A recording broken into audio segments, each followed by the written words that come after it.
A gente estava vendo o caminho, as 4 nobres verdades e o nobre caminho de 8 passos. Aí no nobre caminho de 8 passos tem esse ponto da meditação, né, que a gente praticou um pouco agora no começo. Quem estava antes praticou um pouquinho mais, a gente viu essa parte da estabilidade da mente, da estabilização da mente, né? Na sequência da estabilização vem esse ponto que seria o 7º passo. Então esse capítulo ele corresponderia mais ou menos ao 7º e 8º passos. É mais ou menos uma descrição desses passos. O 7º passo é quando a gente, tendo a mente estabilizada, a gente é capaz de ver as aparências surgindo e ver a inseparatividade de sujeito e objeto em cada fenômeno que surge. Todos, né? Sejam fenômenos que parecem super sutis, internos, sensações, medos, anseios, sejam coisas externas, super aparentemente rígidas, né? Como algo palpável, assim, um objeto. Então todas, sem exceção, a gente começa a contemplar, a palmilhar toda a realidade, toda a experiência. A gente palmilhando, a gente vai entender a inseparatividade de sujeito e objeto. Então o Prajnaparamita, que é esse sutra que o Lama está analisando nesse capítulo, ele vai descortinar essa visão da inseparatividade de sujeito e objeto. Então no início ela é um pouco difícil no início, assim, um início muito longo às vezes, né? Ela é difícil de ser entendida, de ser apreendida, né? O próprio Lama ele fala que ele começou no Prajnaparamita e o que interessou ele foi que ele não entendeu nada, assim. Ele olhou o sutra, falando do sutra propriamente, né? Não necessariamente do ensinamento, mas do sutra. Ele olhou o sutra, ele não entendia, ele achava, e ele era acostumado com coisas complexas, né? Ele era professor de física, então ele tinha assim, tinha um professor na faculdade dele que dava cálculo em russo, assim, era um negócio super complexo, né? Não sei se o professor era russo, ele dava cálculo em inglês ou em japonês, uma coisa assim, fazia todo um... E ele desvendava aquilo, né? Aí o Prajnaparamita é uma coisa que ele... E aí aquilo, essa vontade de entender foi abrindo o caminho, né? Então, às vezes, por um longo tempo, aquilo vai ser complicado, né? Mas aí com o tempo aquilo vai abrindo, vai abrindo, aos poucos, né? Então a gente pode dar um tempo para aquilo descortinar. Então, às vezes, a gente tem uma compreensão mais ou menos, uma compreensão assim, bem mais ou menos, mas intelectual ainda. Do tipo, eu entendo a inseparatividade de sujeito e objeto, mas surge a raiva, eu continuo sentindo raiva e continuo agindo a partir da raiva e justificando aquilo. Mas na hora de filosofar, de falar sobre, não, realmente, sujeito e objeto são inseparáveis. Então pode ser que por um longo tempo a gente faça isso. A gente só tem uma ideia sobre aquilo, mas na hora de agir, de praticar, nossa ação é comum, é igual. Surge um objeto sedutor e a gente vai atrás dele. E tem toda justificativa para isso. O que é justificativa? É falar que o mundo está fora. Então observem, toda vez que a gente consegue justificar alguma coisa, a gente está falando de coisas externas. Então, a própria roda da vida, que agora a gente tem essa tampa, né, maravilhosa, representando a roda da vida, os 6 reinos da roda da vida, eles são todos justificados entre si, assim, internamente. Cada reino, cada emoção perturbadora tem uma justificativa para fazer o que faz. Então, quem mata tem toda uma explicação. O outro fez isso, fez aquilo outro, e deu nisso, e é claro que a resposta tinha que ser essa. Então, a gente pode ver que a nossa linguagem, ela está falando do mundo externo, direto. Assim. Ela fala, o outro é o culpado. O outro... Então o Lama brinca assim, que às vezes, se a gente quer saber como alguém está em alguma situação, assim, tipo, um novo emprego, um novo relacionamento, família, a gente não pergunta como a pessoa está, a gente pergunta como é que está o ambiente, assim, como é que é esse lugar onde tu está agora. Aí a pessoa, quando ela falar do mundo aparentemente externo, ela vai estar falando dela mesma, do mundo interno. Se ela disser que os colegas de trabalho são horríveis, são perseguidores, são vampiros, alguma coisa assim, ela está no reino dos infernos, ela está achando aquilo horrível. No reino dos carentes, ela está achando aquilo... Mas é uma experiência interna. Às vezes duas pessoas no mesmo ambiente têm experiências totalmente diferentes. E às vezes a mesma pessoa, não sei se vocês já notaram isso também, né? A gente entra no mesmo ambiente, em 2 dias diferentes a gente sente coisas diferentes. Totalmente diferentes. Né? Isso é o tempo todo, a gente está o tempo todo girando. Então mesmo em relação a uma pessoa, a gente escolhe uma pessoa. Né? Pensem em uma pessoa, lembrem de alguém que vocês conhecem. Parente, amigo, namorado, alguém. Aí olha para aquela pessoa, aí no momento a gente ama. A pessoa começa a descrever, justificar toda uma... A pessoa faz isso, faz aquilo, faz aquilo. Aí no outro momento, a pessoa é horrível. Antes eu falei que ela era legal, ela é, mas ela tem essas coisas. Aí a gente começa a criar a gente cria personagens na nossa vida. Cria nós mesmos, né? A gente fala de nós assim. Ah, porque eu sou assim, eu faço isso, faço aquilo, eu faço aquilo. Eu me comporto de tal modo, logo eu sou assim. Então tem Então percebe que sempre que a gente está falando desse modo, sem perceber, a gente está na roda da vida, a gente está nas bolhas, como o Lama usa essa expressão das bolhas. A gente está preso numa bolha. Aí o Prajnaparamita, ele vai nos ajudar a descortinar a visão da bolha. Então a gente, algumas vezes, vai ter a sensação que é necessário estourar a bolha, mas essa não é a melhor abordagem, assim, estourar a bolha. A melhor abordagem é elucidar a bolha. A gente entender que aquilo é uma bolha. Então vocês percebam, por exemplo, um sonho à noite, né? Um sonho quando a gente dorme. Quando a gente acorda, pode ser que logo que a gente acorde, a gente ainda está mais ou menos imbuído da sensação do sonho. Se a gente sonha que alguém morreu, por exemplo, a gente pode ficar preocupado com essa pessoa, né? Querer ligar para ela, saber se ela está bem. Então a gente fica com aquela sensação. Aí passa um tempo, a gente fala com a pessoa, vê que ela está bem, a gente vê que está acordado, que está tudo bem, a família está bem. Aí aquilo, paulatinamente, a gente vai vendo o caráter etéreo daquilo, a bolha que é aquilo. A gente consegue falar sobre aquilo, contar para alguém como um sonho, mas a gente está descolado daquilo. A gente não é aquilo. Então, a gente está vendo que aquilo é uma bolha. Aquilo foi uma bolha que a gente, seja lá qual seja esse agente, esse eu, viveu como totalmente real, tanto que quando a gente estava vivendo aquilo, a gente não suspeitava que estava deitado, dormindo, sonhando. Nem passava pela cabeça. A gente estava lá vivendo, perseguindo, sendo perseguido, vivendo as emoções daquela bolha e justificando. Se alguém, né, se entrasse alguém lá, Buda, entra no nosso sonho e pergunta, né, o que você está fazendo? Ah, tem aquela pessoa que está me agredindo, eu tenho que ir atrás dela. Mas é assim mesmo. Aí o Buda está lá dizendo, não, mas espera aí, isso aqui é um sonho. Não, olha lá, ele vai me pegar. Se não fizer, ele vai pegar na esquina. Tem que fazer tal coisa, eu estou me armando aqui para não sei o quê. Então a gente está assim. Aí no nosso estado acordado, como a gente está agora, é como se Buda estivesse do nosso lado, assim, nos assoprando que é um sonho. Ele está assim, abraçado, dizendo, olha aqui, é um sonho.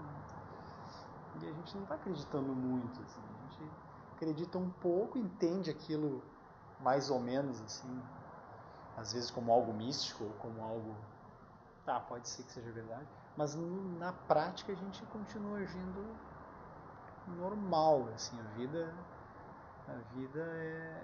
é o trabalho, ganhar o dinheiro, sustentar a família e pronto, assim, não tem muito como escapar disso, assim. Mas aí o Buda ele vai elucidar as várias bolhas em que a gente vive. As várias bolhas, a bolha do trabalho, a bolha do relacionamento, a bolha das amizades, da família, né, dos estudos que a gente tem. Ele vai elucidar tudo isso. Né? Então, Prajnaparamita é essa inteligência pela qual a gente olha a realidade e vê a construção das bolhas. A gente vê que aquilo surge, que é etéreo e que uma hora cessa. Né? Ou como no exemplo, na metáfora que o Lama tem usado bastante, né? Que é os pássaros pousados num galho. Os pássaros vão voar. Né? Nós somos como pássaros, estamos pousados num galho. O galho pode ser o relacionamento, o emprego, a família, a cidade, a casa. Inevitavelmente a gente vai transmigrar, a gente vai para algum lugar em algum momento. Então, mesmo o corpo que a gente está experimentando, tem uma sensação de corpo, ele é um galho. Ele é transitório. A gente vai voar desse galho. A gente começa a ficar doente, né, ficar velho, sentir a decrepitude e uma hora aquilo desaparece. Então, o ponto aqui não é a gente falar da tragédia como uma coisa inevitável e irremediável. A gente vai ver a elucidação pelo Prajnaparamita. Então, os mestres, eles estão vivos, a gente pode falar com eles vivos em carne e osso, assim, né? E estando vivos, eles estão livres das bolhas. Se a gente olhar, eles estão repousados no Prajnaparamita. Totalmente, eles estão confiantes. Né? O próprio sutra que tem na Sadhana, ele fala, os Budas eles se manifestam pela confiança no Prajnaparamita. Não é porque eles atingiram alguma coisa, assim, do tipo, ficaram tanto tempo em meditação, treinando como uma musculação, assim, repetindo aquilo várias vezes e aí estão... Eles estão lúcidos. Lúcidos quer dizer que eles são repousados, confiantes no Prajnaparamita. O que quer dizer que toda a realidade, o budismo vai trazer essa... O Buda ele faz essa revolução. Assim, até na época que ele se manifestou na Índia, 2.600 anos, né, o Buda histórico, assim, né, aquilo foi uma revolução para o próprio sistema de castas da Índia, assim, para toda a realidade circundante. Né? Tipo assim, nada é fixo. Ele dá esse salto, assim, como nenhum outro deu, assim, ele dá esse salto. Nada é... A realidade toda é vazia. E junto com a vaziez, ou com a vacuidade, ela é luminosa. Junto, ao mesmo tempo. Né? Vazia não quer dizer assim, então agora nada existe, né? Eu vou ficar deprê aqui, né? Eu vou ter um comportamento nihilista, assim, né? Aí eu faço qualquer coisa, né? Não me importa, afinal de contas tudo é vazio. Não é isso. Né? A gente vai entender que os objetos eles são vazios justamente porque eles são luminosos. Eles estão, a vacuidade e a luminosidade elas estão juntas. Né? O que quer dizer que a gente olha, por exemplo, para essa sala e a gente consegue ver uma sala de meditação justamente porque ela é vazia. Não é porque ela é uma sala de meditação e a gente está lá separado e olha e vê.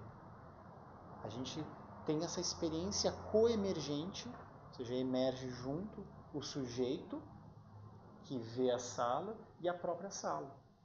A sala, né, o ambiente externo, aparentemente externo, desperta internamente, aparentemente no que a gente chama de interno, essa sensação de sala. Mas um está geminado com o outro, não tem inseparável. Então, é como se a gente tivesse uma sala interna que olha aqui e vê como sala de meditação. Mas é como se, não quer dizer que existe cosmicamente em todo o universo todas as aparências. Então, o Buda, no Sutra do Diamante, que o Sutra do Diamante ele é onde é contido o Prajnaparamita. O Prajnaparamita está contido no Sutra do Diamante. Ele faz parte da mesma literatura. No Sutra do Diamante ele vai falar, inclusive isso, ele vai dizer, não existe uma alma universal. Não existe um repositório eterno e imutável e todo abrangente de experiências que a gente acessa de tanto em tanto. A gente tem a sensação que é isso. Por exemplo, o próprio Jung, quando ele vai falar de inconsciente coletivo, ele fala disso. Então, ter essa noção de que tem esse repositório já é melhor, é mais liberador do que ter a sensação de que as coisas são palpáveis. Isso com certeza. Se a gente conseguir repousar nessa noção, muito melhor. Então a gente entende, por exemplo, que a raiva não é nossa, que a ansiedade não é nossa, que a alegria também não é nossa, que o apego não é nosso, que todas as sensações e emoções, a gente não é aquilo. A gente acessa e outros podem acessar. Né? Várias pessoas podem ter raiva ao mesmo tempo, várias podem ter compaixão ao mesmo tempo, medos, ansiedades, prazeres, né? Porque aquilo está como que num repositório. Só que o Buda vai dizer que esse repositório, inclusive, ele é construído. Ele não é fixo. Ele também está sujeito ao Prajnaparamita. Ele também está sujeito a ser visto desse modo. Então, a gente chega nesse ponto, quando a gente está praticando o caminho, em que a gente repousa em shamatha, né, ou shamatha, como a gente fez agora há pouco, ou na respiração, ou na energia, né? Aí semana que vem fazer a propaganda também para quem chegou depois. Mais cedo a gente está fazendo a introdução à meditação agora. Mas quem já teve a introdução à meditação pode vir só para meditar, se quiser. A gente vai fazer... Semana que vem eu vou abordar os 5 elementos. Né? Hoje a gente abordou o foco na respiração. Mas aí com essa abordagem dos 5 elementos também a gente aborda, a gente repousa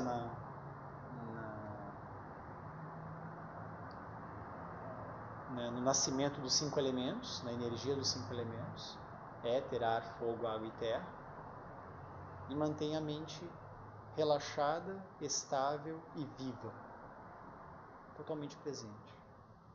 E aí isso faz com que a gente entre nesse ponto aqui, né, no 7º passo.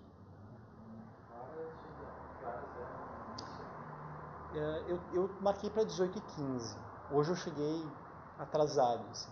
Então talvez eu venha sempre de Sapucaia. E aí eu não sei se eu consigo chegar bem em 6h15. Talvez eu mude para 6h30 para ficar melhor. Mas aí eu aviso, vou mudar no site. Mas em princípio está 6h15.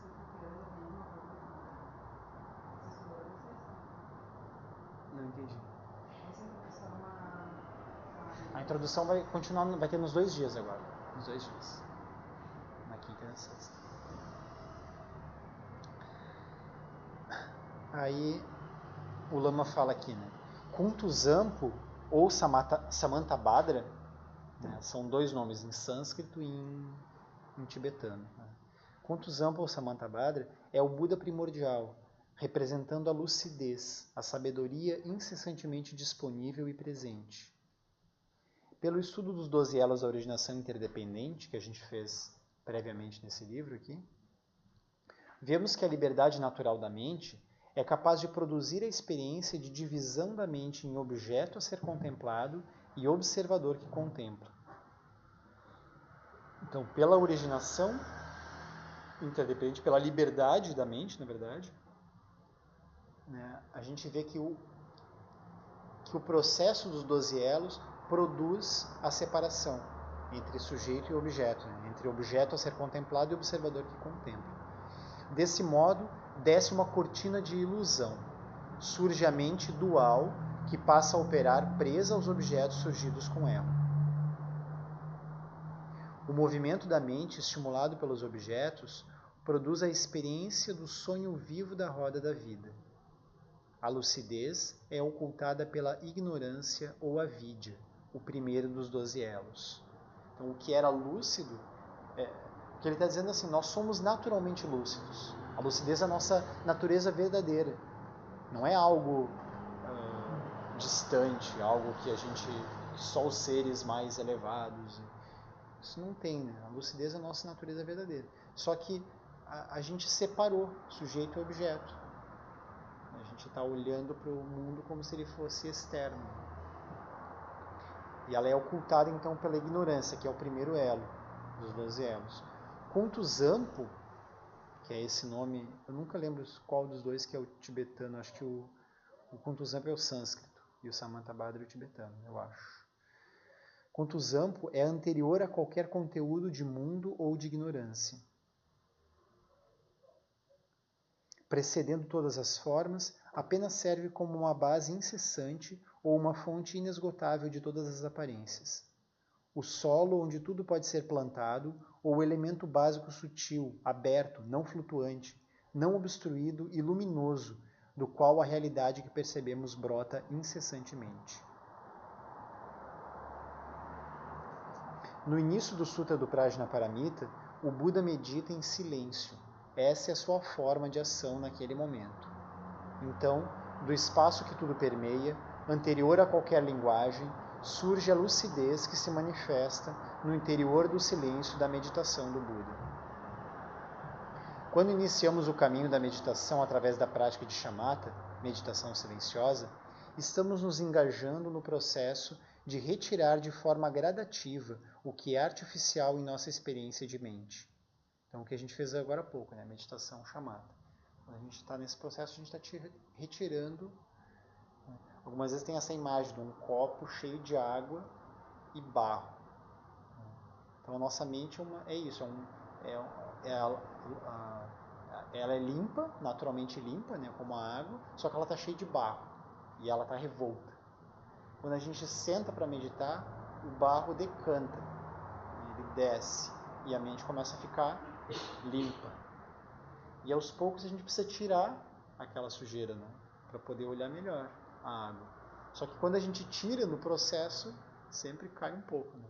Então a gente não consegue tirar tudo de uma vez, assim, de uma forma rápida. Né? A gente vai tirando, aquilo vai caindo um pouco. Então, toda vez que a gente retira um pouco, aquilo dá uma perturbada. Né?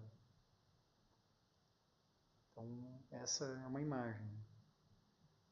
Ao final desse caminho, que pode ser longo, né, o caminho da meditação, de shamatha, não mais existem observador e objeto, mas há uma natureza viva e pulsante. Então, essa é a experiência dos mestres. Apesar de eles se manifestarem aparentemente de forma externa, como a gente olha, tem a foto do Dalai Lama lá, né? Ele parece que está lá. Né? Ele está lá, a foto dele, eu reconheço ele, quando eu vir ele pessoalmente eu vou saber que ele está lá. A gente tem uma experiência de que o mestre está lá e eu estou aqui. Mas a experiência interna do mestre, ela é da inseparatividade, não tem mais essa separação de sujeito e objeto.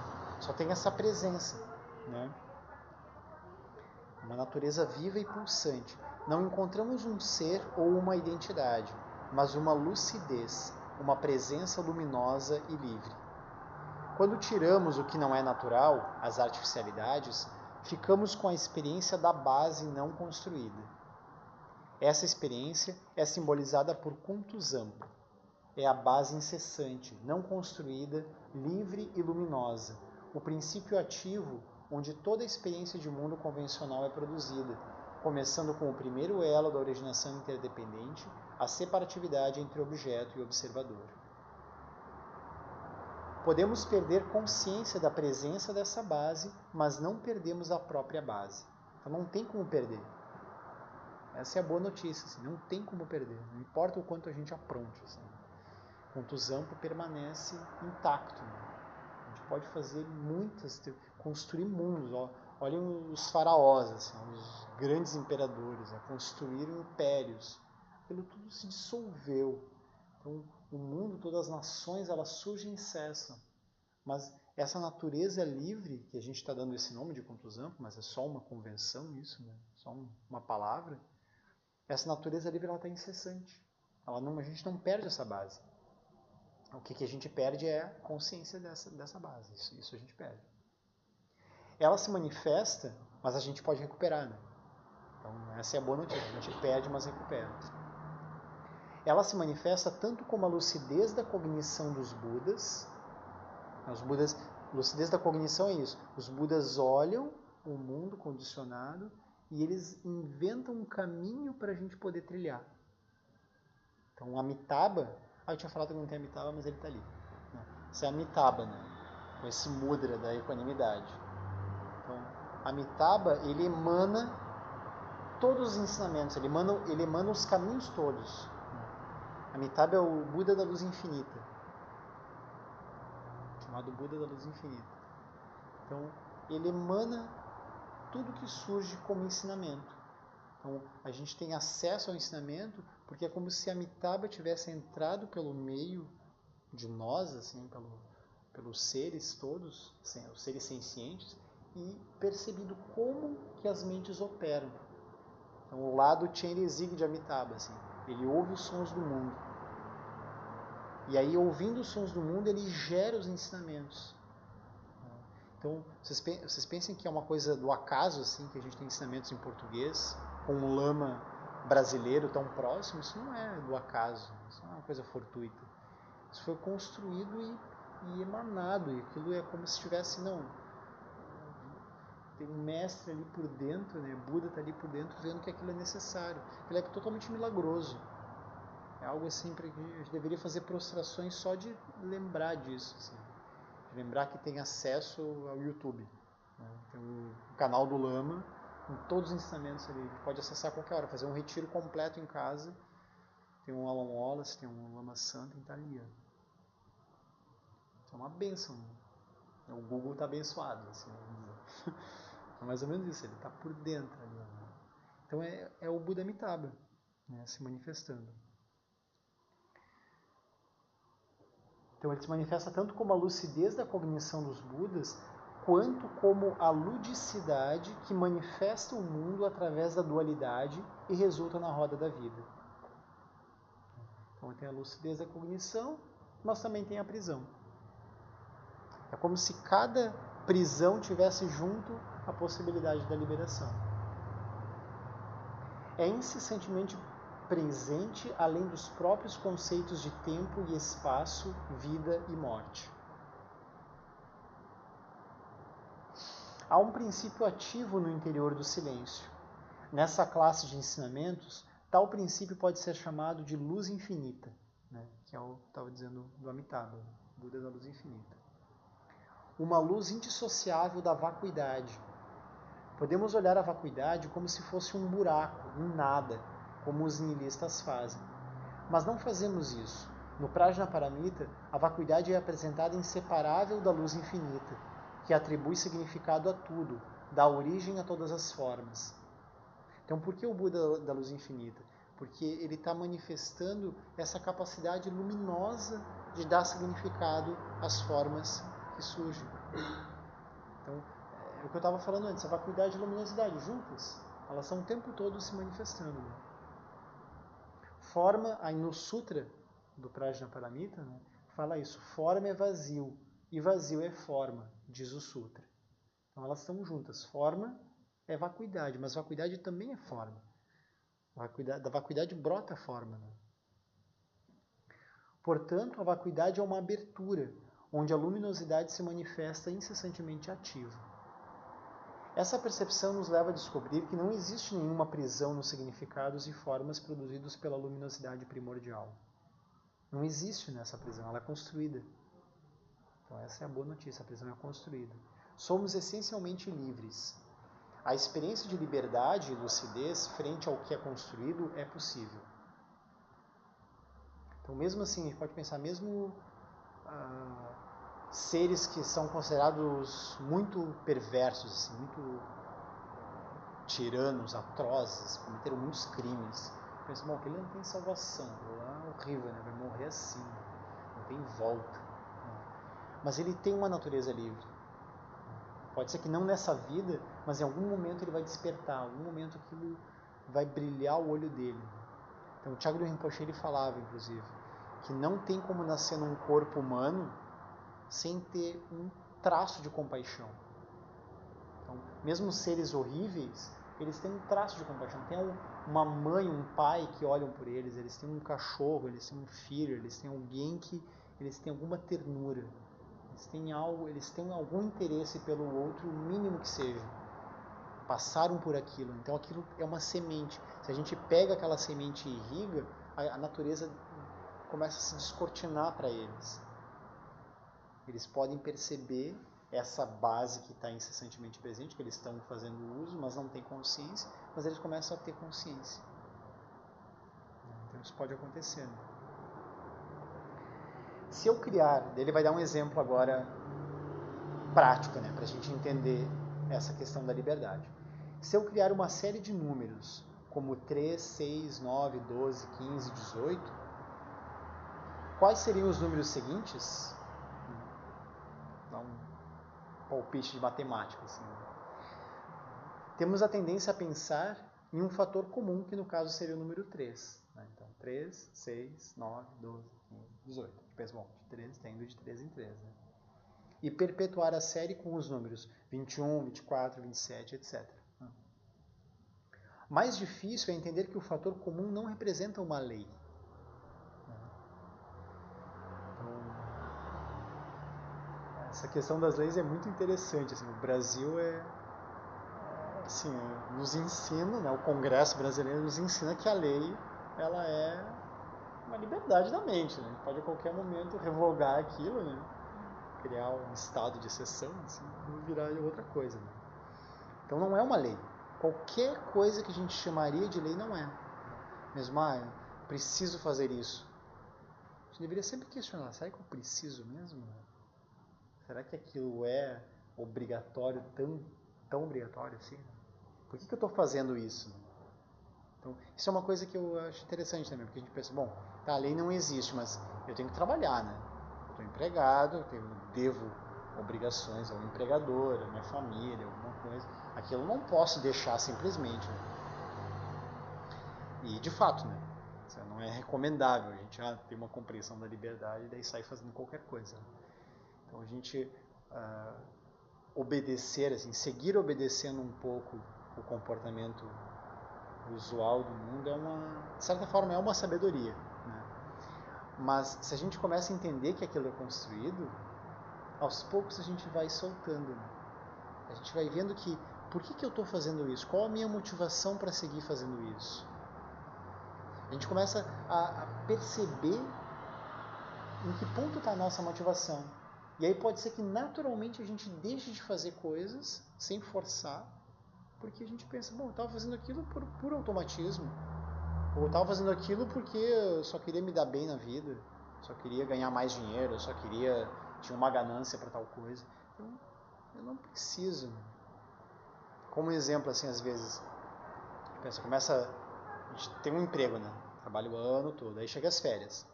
Pensa, bom, as férias, eu vou viajar. Né? Parece que aquilo é meio óbvio, assim. A gente vê, assim, todos têm a mesma ideia, né? Porque a fila de carros em direção à praia é imensa. Né? Aí, a gente pensa, bom, hoje eu não, essas férias eu não vou para a praia, eu vou para um outro lugar. Aí pega o catálogo de lugares para visitar, né? Aí começa a folhear o catálogo, assim, olhar na internet. A gente vai olhando, tá olhando aquilo, aí começam a surgir impulsos, né? Não, vou para cá, vou para lá, olha que interessante. Olha as fotos, assim, né? Aquilo parece uma coisa interessante. Mas aí, lá pelas tantas, a gente dá uma parada, assim, medita um pouco. Olha com o aspecto vazio e luminoso. Aí lá pelas tantas, não preciso fazer isso. Né? Pode ser que eu não precise, mas pode ser que eu continue sentindo vontade e faça aquilo. Né? Mas a gente percebe que aquilo é construído. Que talvez a única motivação da gente fazer aquilo é um automatismo, é um apego, é uma fixação. E talvez aquilo se dilua naturalmente, sem forçar. Não é uma coisa de fora para dentro. Não, então agora eu vou cortar tudo, porque afinal tudo é vazio, então eu vou só meditar. Não é isso. Né? Eu estava pensando numa situação assim. Né? Sim. Hoje em dia a gente vê muito casal gay, por exemplo, se beijando no shopping. Né? Então, a reação, de um modo geral, é que eles estão sendo agressivos, né? Não estão respeitando os valores culturais, né? Que não não admite isso. Admite, essa que é a verdade. E então muita gente condena. Aí pelo lado deles, a gente vê que às vezes até eles fazem isso intencionalmente para quebrar essa questão cultural, né? Para se acostumar, passar a aceitar casal gay. Né? A ideia deles muito é essa aí. Né? E aí eu estava vendo, assistindo essa cena no shopping, estava pensando nisso. Sim. E realmente isso que eles estão fazendo está funcionando, né? Porque hoje em dia se aceita muito mais casal gay do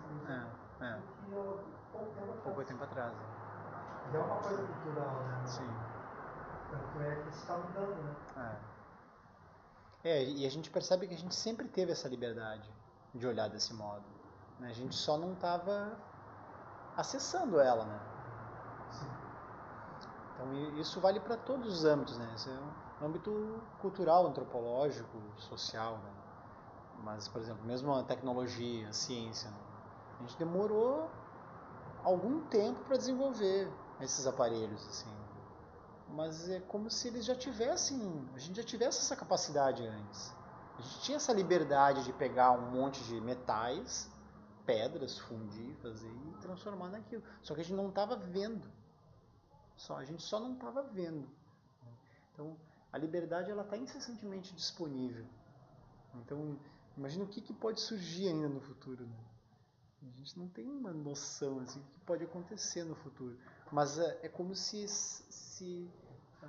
por exemplo, os mestres, alguns mestres se fala que eles veem o futuro, né, como uma profecia. Os chamados profetas, eles são esses, que eles têm uma liberdade tão grande na mente que eles veem que aquilo é possível de acontecer. Se seguir numa linha tal, aquilo vai acontecer.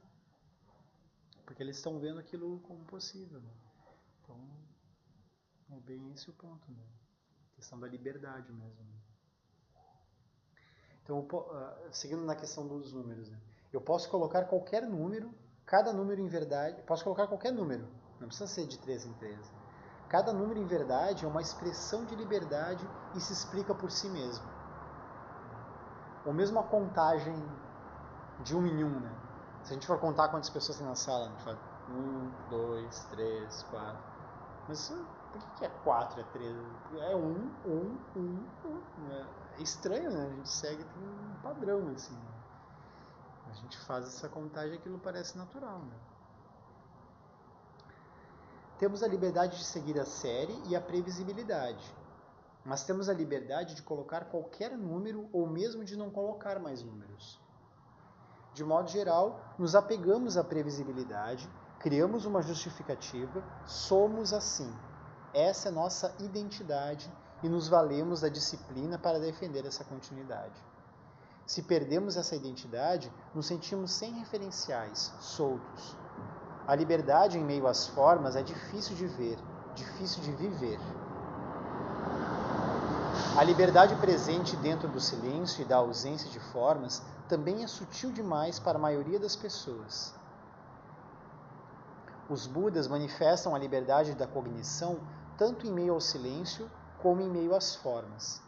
Para eles não há diferença. Então, desse silêncio potencializador e construtor emana Avalokitesvara ou Chenrezig, expressão da compaixão, um Buda dotado de energia, lucidez. Chenrezig, por sua vez, emana manifestações de sua inteligência como seres presentes em corpo físico. Com um corpo semelhante ao dos seres a serem beneficiados, Chenrezig pode ser visto e reconhecido pelas pessoas na forma dos mestres e também na forma de seres aparentemente comuns e se comunicar com elas. Então, um exemplo disso são os terapeutas, né? Ou os professores. Né? Um professor, um terapeuta, ele precisa entender o mundo do outro. Ele precisa ter essa liberdade de se descolar da sua fixação, dos seus medos, e entender o mundo do outro, olhar o outro com um olhar amoroso.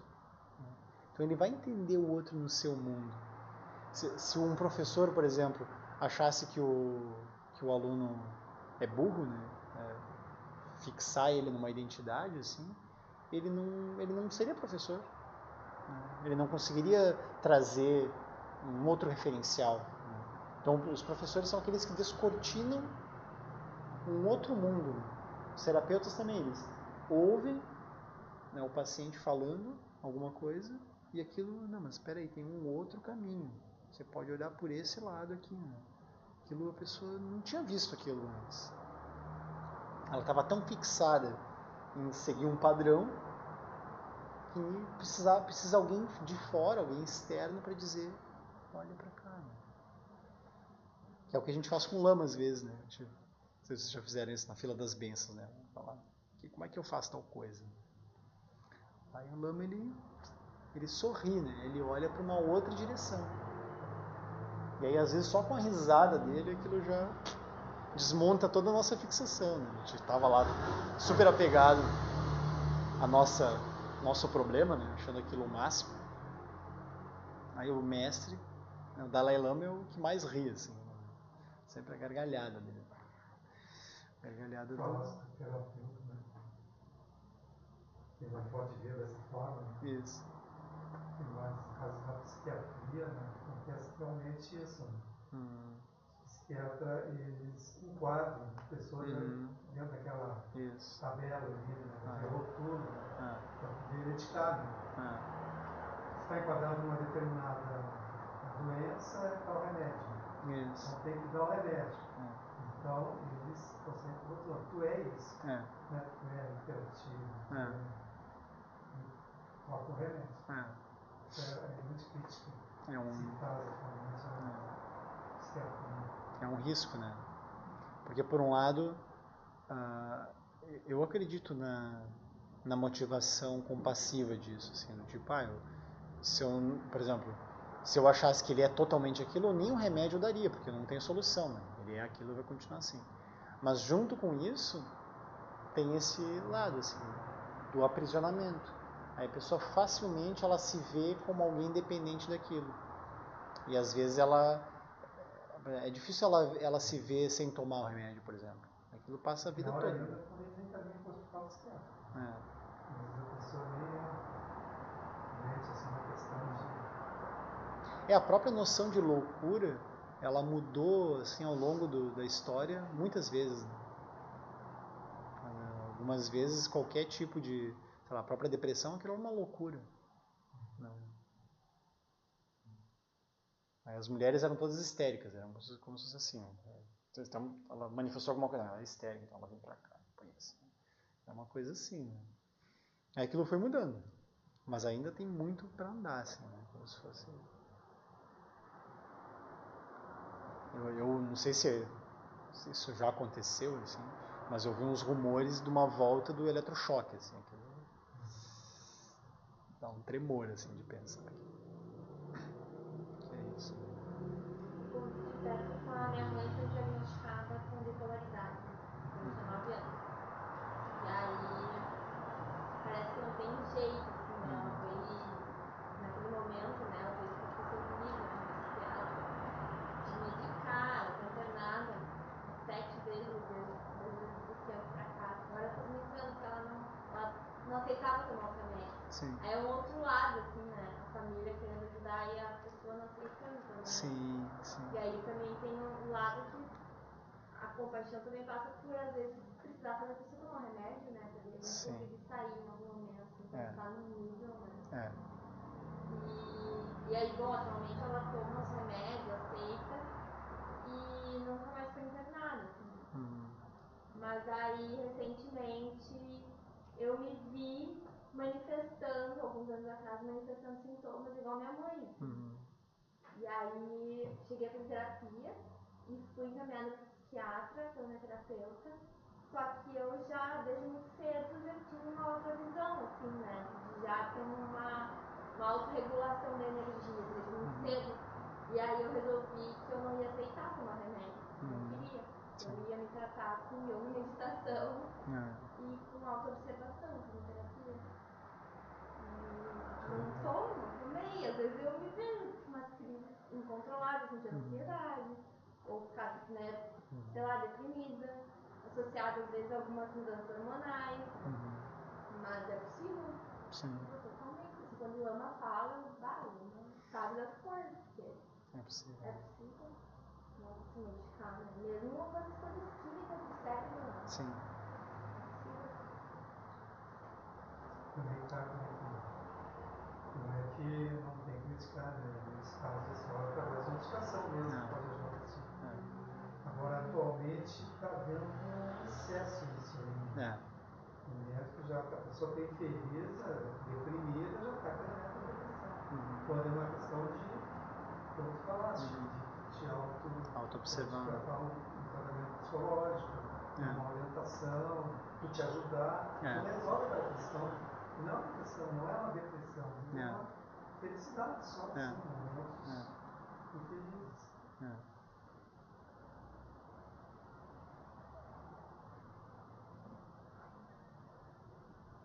A importância da gente manter essa liberdade. Né?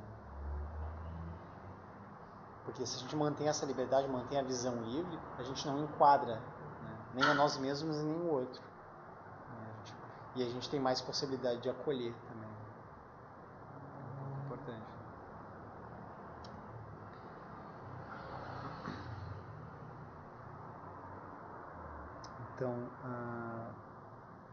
Então Cseresig entende o mundo dos seres sem impor condições.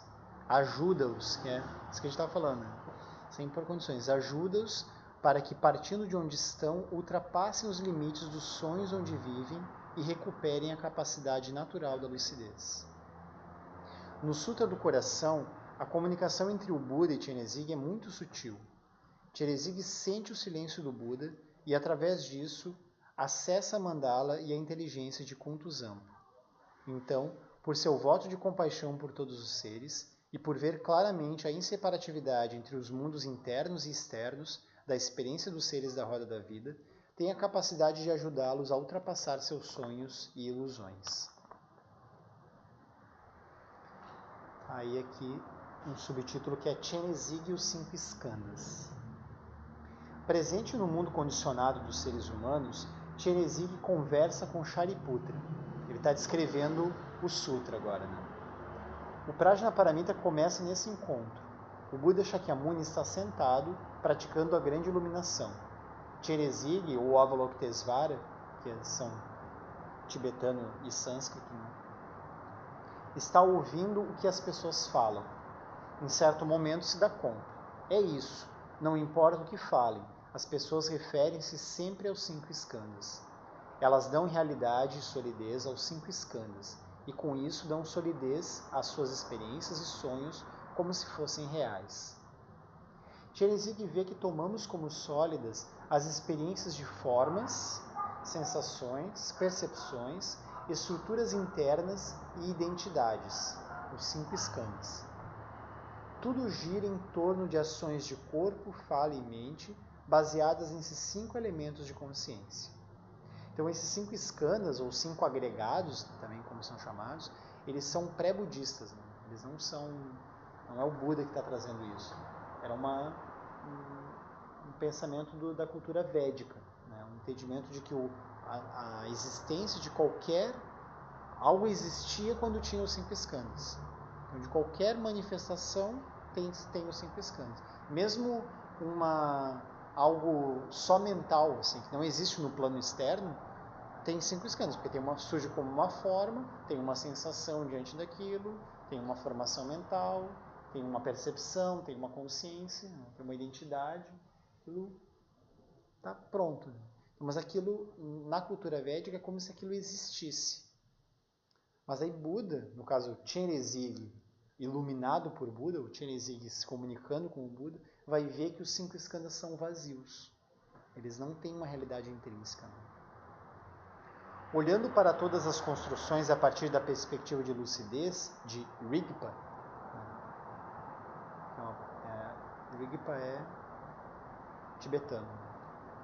Rigpa seria lucidez. Ma-Rigpa é a negação, né? Ma é negação, então é a falta de lucidez. Ma-Rigpa seria como se fosse avidya. Então, vidya é a lucidez, a visão. E a vidya é a negação da visão, né? Aí em sânscrito. Então, vidya é em sânscrito e Rigpa é em tibetano. Então, seria essa lucidez, Rigpa.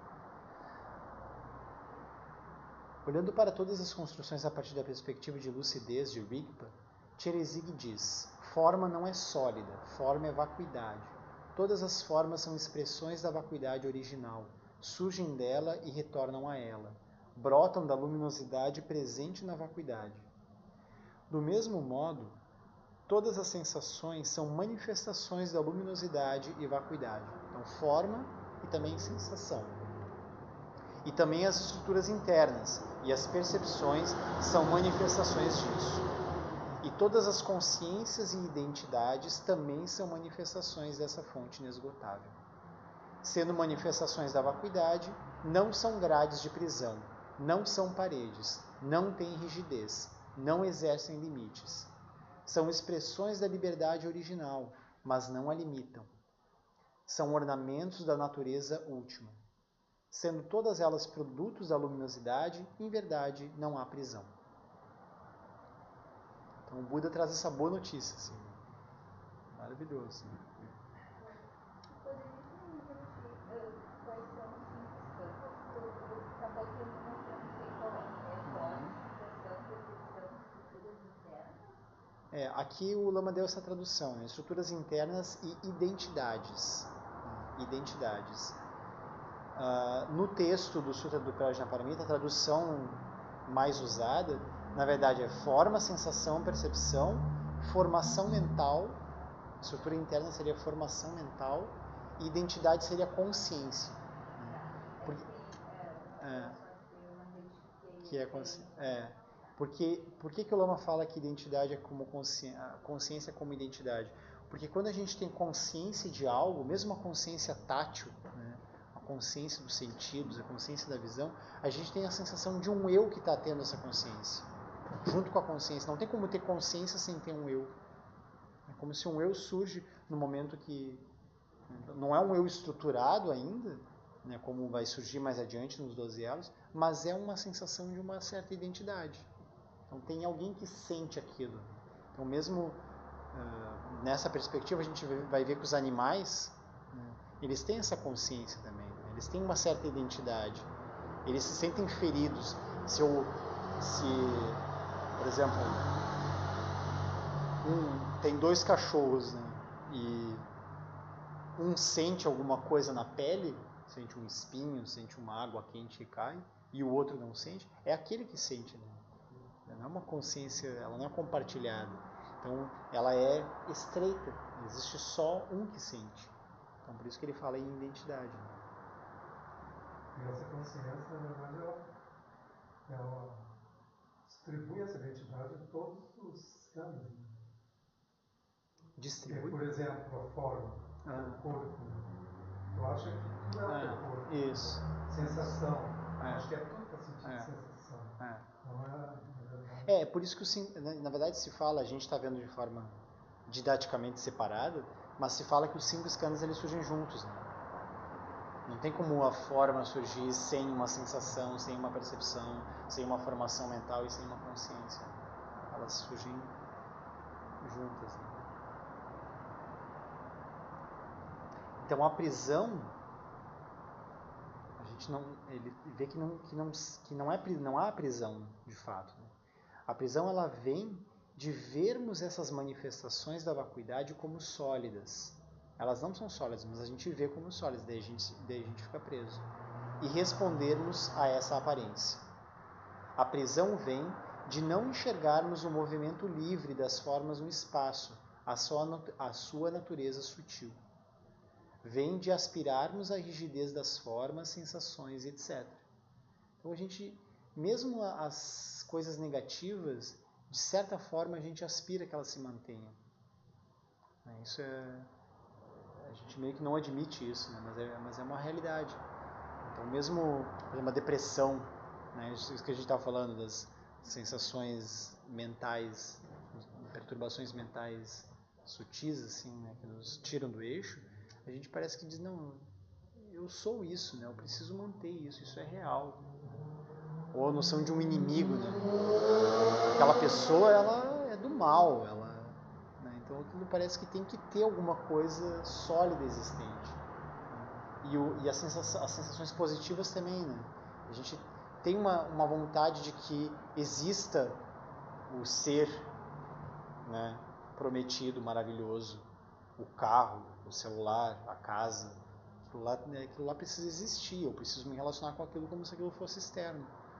Então a gente fica perpetuando isso de forma sutil. A gente faz um esforço para manter a aparência externa como real, né? Faz o tempo todo isso. A gente não enxerga o movimento livre das formas no espaço, a sua natureza sutil. A gente aspira à rigidez das formas, das sensações, das percepções, formações mentais e consciência. Essa prisão, ela vem de nos construirmos e lutarmos para sustentar nossas identidades e as visões de realidades sólidas e externas inseparáveis delas. Então Chenezig diz: os 5 skandhas são vacuidade, portanto o sofrimento pode cessar. O sofrimento surge quando operamos com a rigidez adquirida pelo hábito. Quando dizemos que os 5 skandhas são sólidos, subentendemos que estamos submetidos ao ciclo de nascimento, vida, decrepitude e morte. Ou seja, na linguagem tradicional budista, todos os seres vivem entre essas 4 montanhas. Ninguém escapa, exceto pela vacuidade. Então, como se a gente tivesse submetido a nascimento, vida, decrepitude e morte. São as 4 montanhas. Mas a gente pode escapar pela vacuidade. A gente entender que nascimento, vida, decrepitude e morte são vacuidade. As montanhas do nascimento, vida, decrepitude e morte são construídas por forma, sensação, percepção, formação mental e consciência, diz Chenezig. Não há nada no nascimento, vida, decrepitude e morte que não seja constituído pelos 5 skandhas. Se os 5 skandhas são vacuidade, podemos atravessar livremente as 4 montanhas, pois elas são manifestações dos 5 skandhas. Elas não têm solidez. A natureza ilimitada não está presa nem pelos 5 skandhas, nem pelas 4 montanhas. Por isso, o sofrimento pode ser eliminado.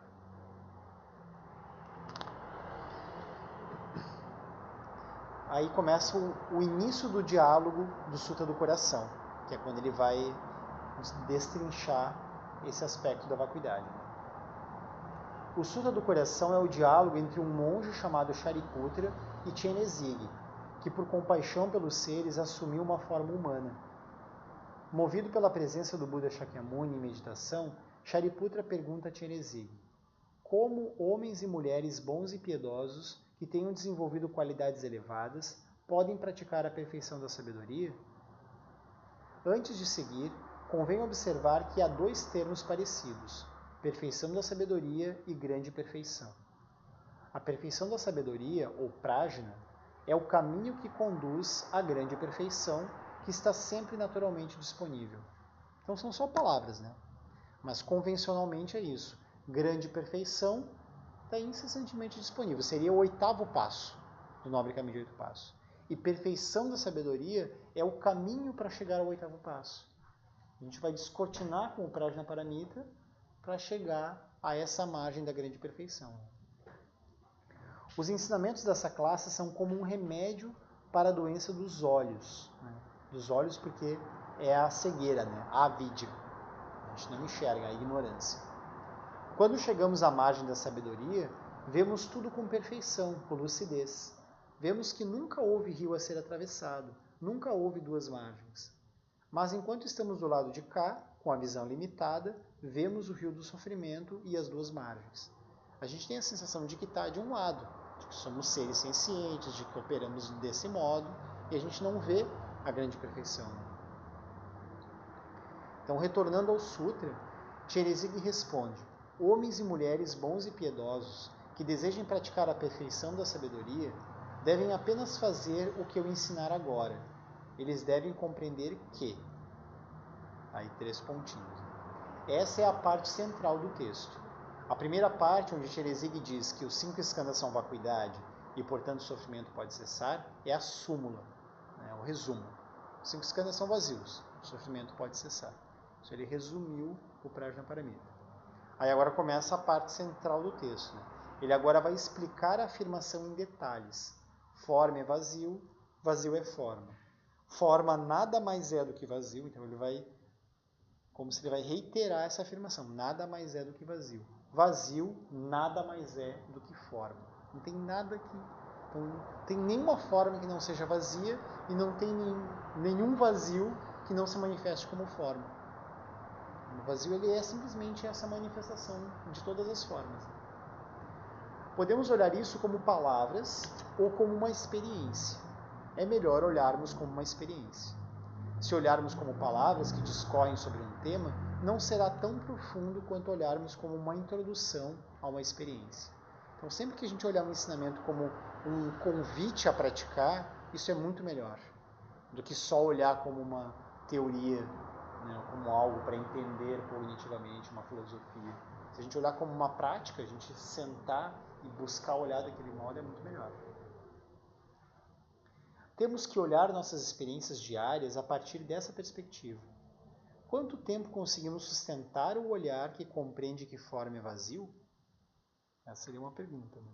Quanto tempo a gente consegue sustentar? A gente entende, entendi, forma é vazio. Mas aí quanto tempo a gente consegue manter isso? Né? Vamos daqui a pouco experimentar isso. Assim, porque a gente está avançando, hoje deu para avançar bastante no texto, mas a gente faz um pouco da prática também, né? Fazer essa experiência. Por menor que seja tal instante, quando começamos a praticar essa visão, somos introduzidos ao elemento que diferencia um conhecimento teórico daquilo que no budismo chamamos de prática da perfeição da sabedoria. No instante que o ensinamento penetra em nossa experiência de mundo, começamos a transformar nossa compreensão da realidade, a desfazer a solidez das formas. Essa é a alquimia que transforma uma descrição em uma prática. Essa palavra é muito boa, alquimia. Né? Alquimia no sentido de que aquilo está presente. O alquimista é isso, ele pega algo que ele não vai tirar do nada. Ele pega algo que já é e ele transforma e vê de outro modo. Né? Transforma uma explicação numa prática. Né? O ensinamento formal torna-se um roteiro vivo de meditação, pois dali em diante se realiza no âmbito da ação. Para realizar a transformação, podemos seguir o método de pensar, contemplar e repousar parte a parte ao longo do texto todo, sustentando a experiência de lucidez da perfeição da sabedoria. Começamos com a contemplação da vacuidade luminosa e coemergente das formas. Aí, o que eu ia sugerir assim, a gente pegar a Sadhana, né, esse livro de práticas, e abrir na página 30.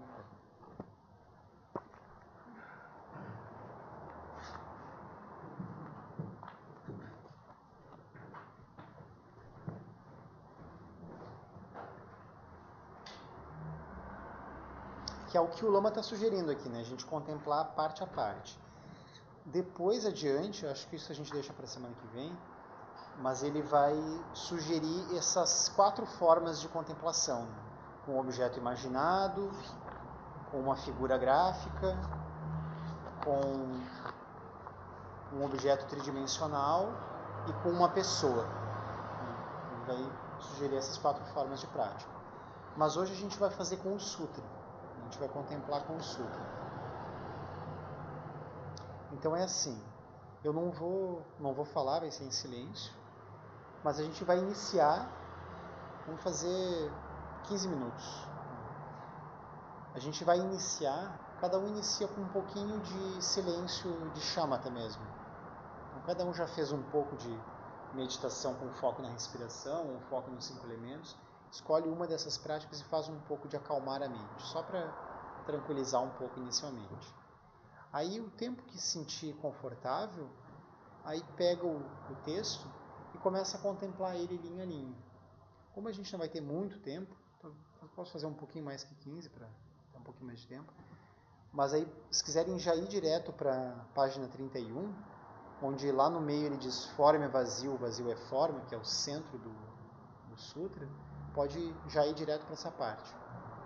E aí, qual que é o convite? Que a gente contemple o que está escrito aqui.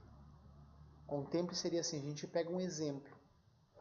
A gente traz uma coisa à mente, traz uma forma à mente. Né? A imagem de alguém, a lembrança do jantar, o que aconteceu hoje de manhã, sei lá, qualquer um emprego, um ambiente de trabalho onde a gente está, o TCC, sei lá, a dissertação que a gente tem que fazer, qualquer coisa, aquilo como uma forma. Aí a gente busca contemplar. Forma é vazio. Como que a gente vai contemplar que forma é vazio? A gente pode tentar desmembrar aquilo. Existem várias formas de contemplar que forma é vazio. Uma delas é desmembrar. É ver, por exemplo, o que tem de solidez numa dissertação, por exemplo. Não tem solidez nenhuma. Tem um papel, tinta, aí tem uma figura do orientador, da orientadora na sua frente. A gente olha assim. São formas, né? Então, forma é vazio. Agora, falando, surgiu uma dúvida, porque esses grupos de estudo, a gente seguidamente faz esse exercício, né? De contemplar, né? E eu sempre estava entendendo que esse momento da contemplação seria contemplar aquele entendimento, aquela compreensão que era no primeiro momento tu fez, né? Tu lê uma parte do texto, né? Sim. Aí tu reflete sobre aquilo. Depois contempla. Sim. E eu sempre entendi que essa contemplação era aquela reflexão, aquela compreensão. Agora tu trouxe aí uma contemplação em cima do exemplo. Do exemplo. De contemplar o objeto, isso. Mas o objeto de acordo com aquela compreensão. Isso. Então, contemplar, né? Contemplar um objeto, né? com essa visão aí de vida, ou é contemplar o ensinamento? No sentido do pensar, contemplar e repousar, o contemplar é trazer um exemplo mesmo. É contemplar um objeto. Porque o ensinamento a gente vai fazendo no pensar. O pensar a gente pensa, o forma é vazio, vazio é forma. A gente tem uma ideia geral do que é isso. A gente mais ou menos entende. Bom, o exemplo dessa sala, né? A gente pode trazer, eu dei uns exemplos assim, às vezes mais pessoais, como, né, uma dissertação, uma pessoa, um jantar, alguma coisa assim, mas a gente pode trazer esse exemplo que o Lama usa sempre, né, que é a sala de meditação ou o templo, né, alguma coisa às vezes até mais neutra, né, o sino. A gente pode estar olhando, se a gente está sentado aqui olhando para uma almofada, vamos contemplar a almofada, né, algo palpável, às vezes mais neutro. Isso seria o segundo mesmo, seria a contemplar. O pensar é ter uma ideia genérica. Vocês entendiam esse contemplar? Como é que você estava contemplando? Quando falam para eu pensar, contemplar e repousar, eu acho que a gente ouve essa orientação do exemplo. Contemplar o exemplo. Eu não preciso fazer muito nessa, isso não é tão presente na minha prática. Mas eu falar, quando eu aprendi, eu acho que falar fazer um exemplo. Contemplar não é trazer isso, exatamente. Contemplar no sentido de tornar aquilo prático, né? Aquilo é vivencial. Né? Então, a sugestão que o Lama dá, inclusive, é que, especialmente no começo, que a gente está fazendo essa prática, a gente não pegue objetos muito densos, assim. Densos no sentido de que aquilo nos toma energia. Né? Então, a gente não vai começar a contemplar a vacuidade com, sei lá, o relacionamento que a gente está terminando agora, alguma coisa assim, sabe, o emprego que a gente perdeu ontem, né? Não, calma, né? A gente deixa aquilo de lado um pouquinho, né? Dá uma descansada naquilo, faz uma chamata com aquilo, né? Aquilo está guardado, não vai desaparecer, não vai dissolver, mas a gente vai olhar para aquilo depois. Então, primeiramente a gente pode olhar para objetos neutros, aí para objetos que mexem um pouco com a energia, mas não tanto. Né? E aí, paulatinamente, a gente vai entrando em objetos mais densos, mais difíceis. Né? Mas a orientação geral assim, do pensar, contemplar, repousar sempre é que a gente pegue um objeto mesmo. Tem que falar, fazer exemplo, mas nunca entendi que era contemplar o exemplo. Um exemplo, né? Se contemplar exemplos gerais. O conhecimento que tinha. Sim. Aquele exemplo, mas não Isso. só o exemplo. Isso eu também entendi que são duas coisas diferentes. Assim, né? Que existe a meditação dos 8 pontos. E aí já apresentando isso que tu falou, né? Olhar essa frase, por exemplo, é que essa frase diretamente já é, né? Os 8 pontos.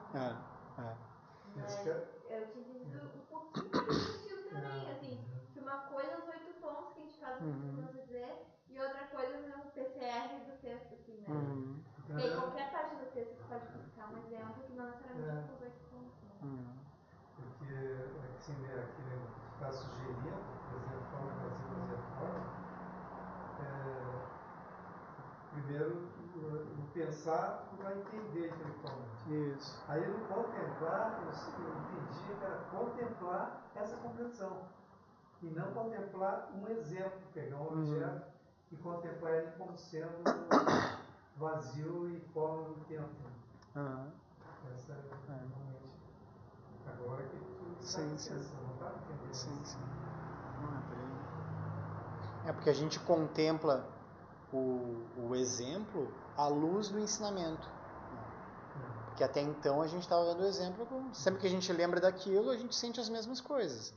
Mas agora a gente já fez um pouco de chamata, já acalmou, já deixou a respiração mais tranquila, né? Não está com um fluxo de pensamento tão violento, a gente está um pouco mais... Por isso que eu disse que no começo experimente fazer um pouco de chamata. E aí a gente entra nessa contemplação. A gente busca ali, forma é vazio, vazio é forma. Forma é vazio, quer dizer que as formas elas são destituídas, a gente entende mais ou menos. Né? Mas aí a contemplação não passa. Não, isso é o pensar. Isso é o pensar. Não, eu estou falando do pensar ainda. A gente pensou isso. Aí pensa, entende o que é forma, ser vazia e o vazio ser forma. Forma nada mais é do que vazio, vazio nada mais é do que forma. A gente busca entender isso. E aí o contemplar, sim, a gente vai trazer um exemplo. Então, não precisa ficar muito tempo nele, mas fica ali o tempo que for possível. Né? Fica testando.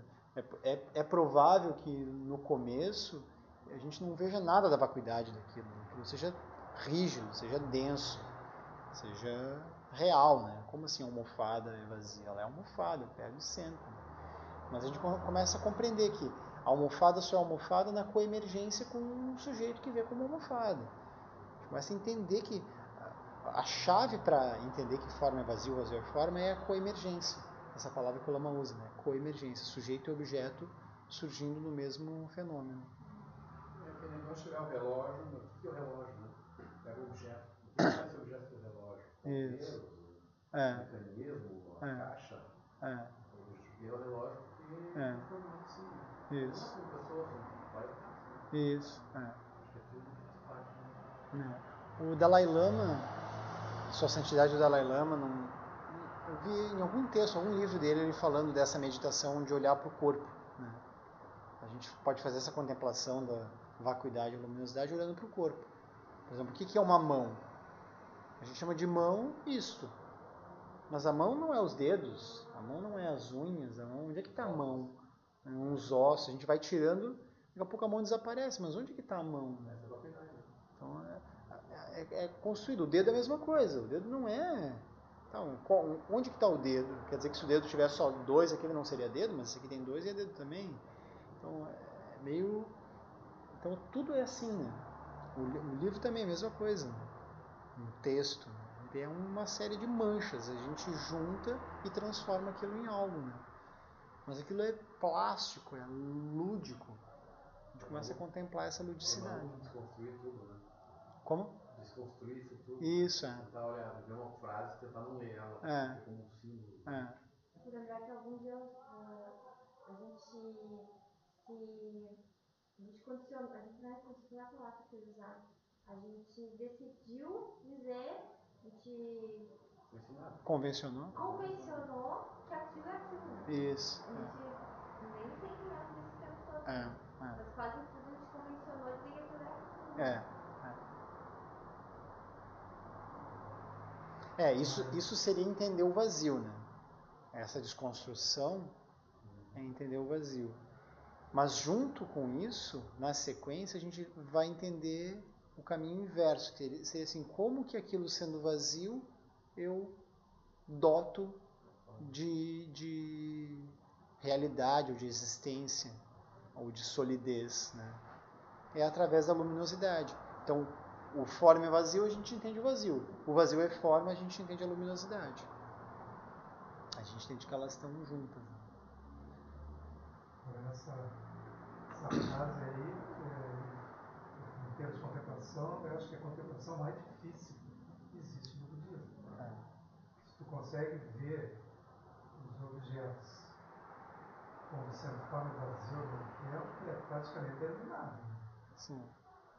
Assim, a compreensão final disso. Mais intelectualmente até que vai, né? Sim. Mas não é fácil também. Então, paradoxo para a nossa mente. Paradoxo muito ótimo. A gente não está acostumado a ver dessa maneira. Sim. Ou é ou não é, né? Ou Sim. é vazio ou é forma. Sim. O negócio é forma e vazio. Ao mesmo tempo? E complica, né? Intelectualmente é complicado. Imagina tu olhar para os fenômenos e ver desse modo. Então, o que vai além da compreensão intelectual. Isso, exatamente. Soltar também. Exatamente. É por isso que o pensar tem que estar junto com o contemplar, que tem que estar junto com o repousar. Porque a gente não vai só pensar, mas a gente vai contemplar e depois a gente vai soltar. Que é essa palavra que tu usaste agora, né? Soltar. A gente contempla, uau, olha, estou entendendo, e agora solta. Nem pensa e nem contempla, a gente solta. Soltar poderia ser assim, voltar para a chamata. Soltar é relaxar, necessariamente. Depende de... Pode depender de que prática tu está fazendo, assim. Mas uma forma de entender o repousar é voltar para a chamata, voltar para a chamata. Ou para... Se a gente fez um pouco antes de repouso da consciência na respiração, a gente volta para isso. A gente pensa, contempla e aí volta para a respiração. Eu estava lendo um livro do Fitzmahan, que é o Ciclo do Coração, Sim. Ele fala também, na física, o conceito de vazio não existe. Assim, esse copo está vazio. Tem água dentro, tem outras substâncias. Não existe vazio total físico, né? Sim. É tudo o interceito que fala, tudo relacionado. Sim. É muito difícil de...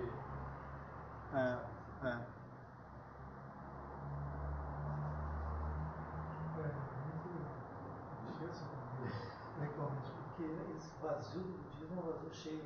É cheio de gaps, né? É um vazio cheio. Agora cheio de quê? Nada. Vazio. Aí tu vai enrolando intelectual. Por isso que é bom entender essa frase. Pensar, aí tu usa o intelecto. Contemplar, acabou o intelecto, não usa mais. É proibido usar o intelecto, só contempla. Se tu usa o intelecto, fica lá no lugar. Não, aí não vai conseguir contemplar, né? Então o intelecto vai pensar novamente, voltar à etapa anterior. Uma forma que eu acho bem útil também é entender que não é vazio de tudo. Quando se fala em vazio, assim, ele é vazio de natureza intrínseca. Ele é vazio, ele é destituído de uma natureza própria. Ele sempre está na relação com algo, com uma mente que observa. Então, por isso que, por exemplo, surge a escola mente apenas, né? Porque é como se tudo é mente. Tudo volta para a mente, tudo a gente olha, então não tem como não ter tem sempre uma experiência de mente olhando para aquilo. Apesar dos dois estilos que você fala do vazio, esse vazio, tem que entender que ele é vazio mesmo, vazio de qualquer coisa. Se ele não fosse totalmente vazio, aí não haveria alguma coisa que é permanente, que tem existência própria. Sim. Então esse vazio tem que ser entendido como vazio mesmo, como até no Sutra do Coração fala isso. Quando fala de vazio, não tem não existe sofrimento, não existe as 4 novas verdades, né? Porque o vazio tem que ser entendido assim, um nada do nada. Sim. Se tiver alguma coisa, não pode afirmar que tudo é permanente. Alguma coisa, então, vai ser permanente. Sim.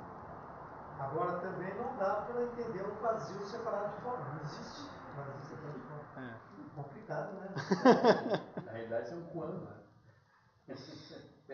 Eu acho que a gente tem que praticar. Racional, né?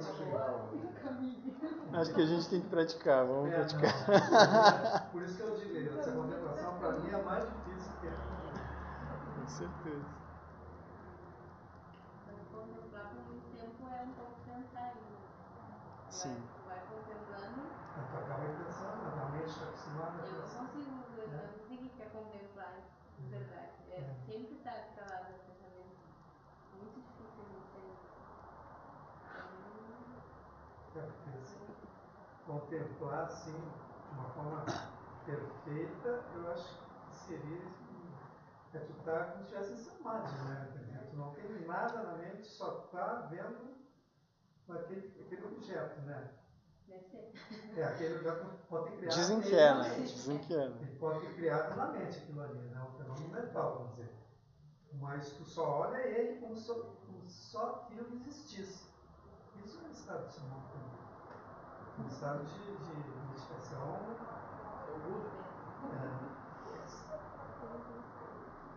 Vamos testar, quem sabe se não é agora que a gente se ilumina todo mundo ao mesmo tempo. Nunca se sabe, não é uma coisa linear assim. Um pouco faz assim, né?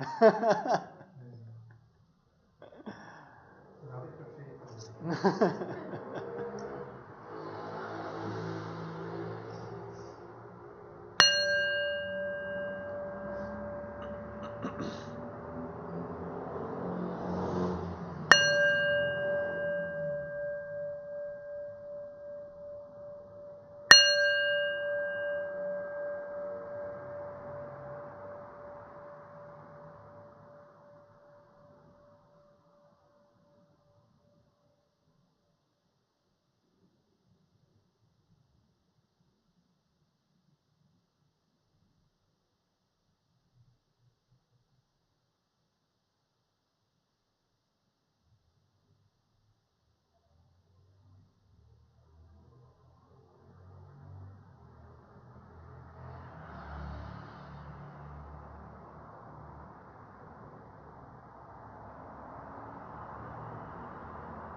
Página 38.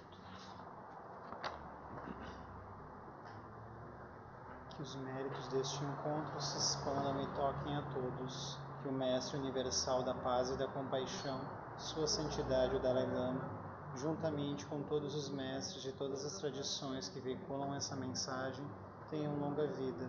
Que todos estejam a salvo de gerar pensamentos negativos, o obstáculo mais destrutivo. Que estes pensamentos nunca surjam em nossa mente e que todos os seres também estejam livres de pensamentos negativos. Ao longo de minhas muitas vidas e até este momento, todas as virtudes que tenho alcançado, inclusive os méritos gerados por essa prática, e todas as que vier a conseguir, ofereço para o bem-estar dos seres sencientes. Possam a doença, a guerra, a fome e o sofrimento diminuir para todos os seres, enquanto sua sabedoria e compaixão aumentam nesta e em vidas futuras. Possa eu claramente perceber todas as experiências como sendo tão insubstanciais quanto o tecido do sonho durante a noite, e imediatamente despertar para perceber a manifestação de sabedoria pura no surgir de cada fenômeno. Possa eu rapidamente alcançar iluminação para trabalhar sem cessar pela liberação de todos os seres. Budas e Bodhisattvas em conjunto, seja qual for sua motivação, sua ação benéfica e preces auspiciosas, seja qual for sua onisciência, realizações e poderes benévolos, e seja qual for sua imensa sabedoria, eu que igualmente venho para beneficiar os seres, rogo para que possa alcançar as mesmas qualidades. Neste exato momento, possam nem mesmo os nomes doença, fome, guerra e sofrimento ser ouvidos pelas pessoas e nações da terra, mas possam sim sua conduta moral, mérito, riqueza e prosperidade crescer, e possam a suprema bem-aventurança e bem-estar sempre surgir para elas. Página 40. Prece de longa vida a Tenzin Gyatso, Sua Santidade o 14º Dalai Lama. No reino cercado por anéis de montanhas nevadas, você é sem exceção a fonte de todo benefício e felicidade. Poderoso Avalokitesvara, Senhor da compaixão, Tenzin Gyatso, que seus pés de lótus permaneçam firmes por centenas de éons.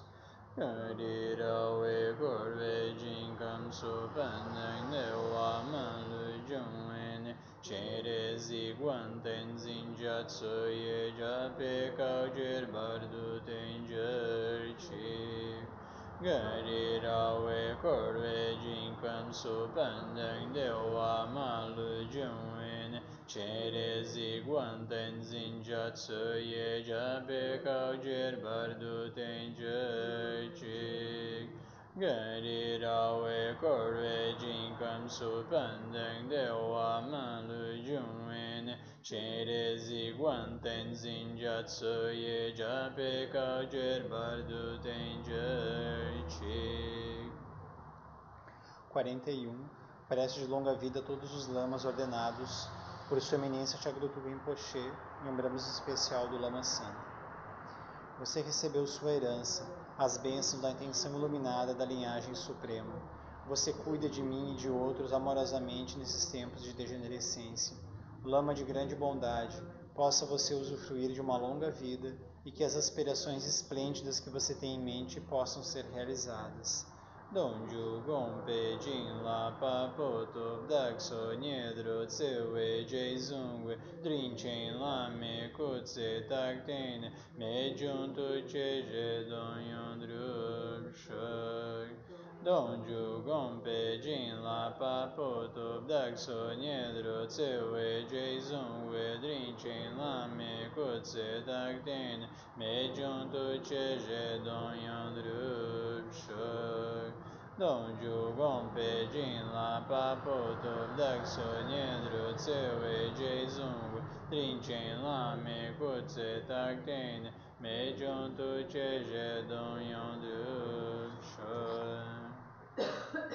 43. Prece de longevidade a todos os lamas. Que os ensinamentos do Senhor Buda, a única fonte de felicidade e benefício, possam continuar neste mundo por muito tempo. Que as vidas dos que sustentam os ensinamentos do Buda possam ser tão estáveis quanto um estandarte da vitória.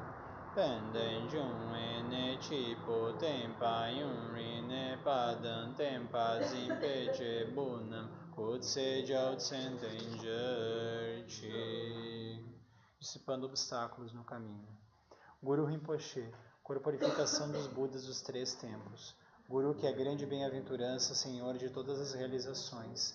Guru que é o dinâmico e irado domador de maras, dissipador de todos os impedimentos. Rogo-lhe, confira suas bênçãos. Por favor, remova todos os obstáculos externos, internos e secretos e conceda suas bênçãos para que nossos desejos sejam espontaneamente realizados. Dusum Sanje Guru Rinpoche Nyunrup Kundak Dewa Chenpoja Barche Kunsel Dudu Dragpo Tsao Soa Dep So Jin Jin Lam Tu So Chinan Samwe Barche Jiwada Sampalung Jidru Parjin Jilo Om Ha Om Bezra Guru Pema Siji Om. 45. Os métodos de ensinamento completos e infalíveis do Sutra e do Tantra são a tradição de doutos realizados detentores da sabedoria intrínseca. Que esses ensinamentos da escola da tradução antiga, a essência dos ensinamentos do sábio, possam florescer e durar neste mundo. A extensiva tradição da transmissão de Padmasambhava é a escola da tradução antiga da grande perfeição. Dudjom Limpa é o sustentáculo desses ensinamentos da essência definitiva. Que seus profundos termas possam ser preservados pelo estudo e pela prática, para que não diminuam até o final da existência condicionada. Que a extensiva tradição do grande ordem se estenda como o espaço, e o esplendor dos tesouros espirituais, que são sua atividade iluminada, brilhe pelas 10 direções. Que os sinais da virtude irradiem-se até preencher os cantos longínquos da terra, e os ensinamentos durem e floresçam. Que a grande tradição do Abade Shantirakshita, do mestre Padmasambhava e do rei Trisundeusen possa florescer e permear os 3 reinos. Que a presença das 3 joias nunca se separe do fluxo mental dos seres, assegurando assim um sublime bem-estar através dos 3 tempos. Quem lob chu sun ring luche zamlin sa sum cha parpel roju chu sum na wada midrau do sum gelek shor. Então, uma boa noite. Obrigado pela presença. Recados finais. Primeiro, sempre lembrando que a nossa tigela, que é a caixa amarela que está aí, está sempre aberta para as doações, para todas as práticas. Nesse final de semana, sexta-feira, tem uma palestra com o Gil Eanes, que é um instrutor de Kung Fu. Ele vai dar uma palestra sobre artes marciais e equilíbrio emocional. E no final de semana, um curso, que vai sábado, manhã e tarde e domingo de manhã. O curso pode fazer só um dos turnos ou 2 turnos se quiser, mas pode fazer ele inteiro também. E se quiser fazer palestras, cursos, é maravilhoso. Aí, o outro final de semana, alguém lembra? Tá tendo sempre atividade, vão ser assim, são vários finais de semana com atividades. Mas a mais próxima é essa das artes marciais de agora. Como? Em março, é. Mas o outro eu acho que já é março, né? O outro já é março. O próximo fim de semana é a introdução à meditação com a Estela. Primeiros passos da meditação, que a gente está chamando. O próximo final de semana, lembrei agora. É do Giti é dia 9. Dia 9, é. O próximo é com a Estela, o outro é do Giti. Isso tudo vai seguir em março no mesmo dia? Em princípio, sim.